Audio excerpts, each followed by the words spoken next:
Isaac, é Deus de Ismael. Ele não faz acepção. Isaac era desejado, Ismael desprezado, e era filho de Abraão, mas não nasceu de Sara, nasceu de Agar. Agar, a concubina, só serviu pra gerar.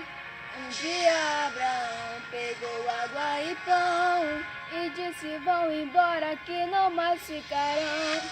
A mãe pegou o filho e no deserto entrou. Seguiu sua jornada até que a água acabou.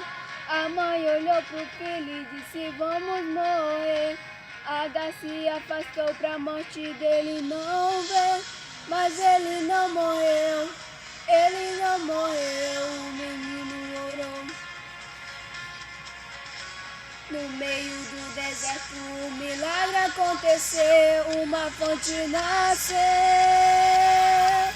Deus de Abraão, Deus de Isaac, Deus de Jacó, é o mesmo que não deixa Ismael andar só. Se alguém se afastou só pra não te ver morrer, é nessa hora que Deus faz a fonte aparecer. Deus de Abraão, Deus de Isaac, Deus de Jacó, é o pai de multidões, é o pai de quem está só.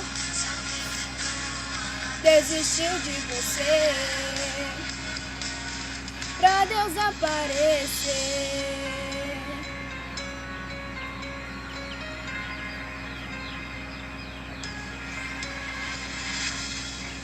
Deus de Isaac, é Deus de Ismael. Ele não faz acepção. Isaac era desejado, Ismael desprezado, e era filho de Abraão, mas não nasceu de Sara, nasceu de Agar. Agar, a concubina, só serviu pra gerar.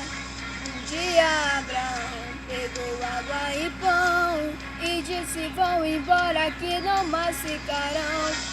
A mãe pegou o filho e no deserto entrou. Seguiu sua jornada até que a água acabou. A mãe olhou pro filho e disse: vamos morrer. Agar se afastou pra morte dele não ver.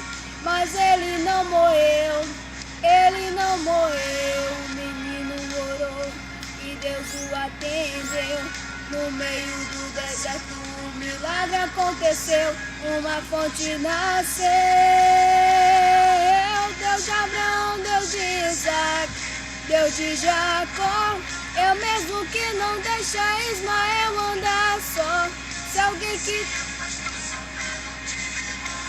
é nessa hora que Deus faz a fonte aparecer.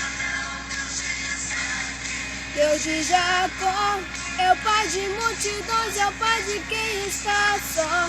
Se alguém que tanto ama desistiu de você, é nessa hora que Deus faz a fonte aparecer.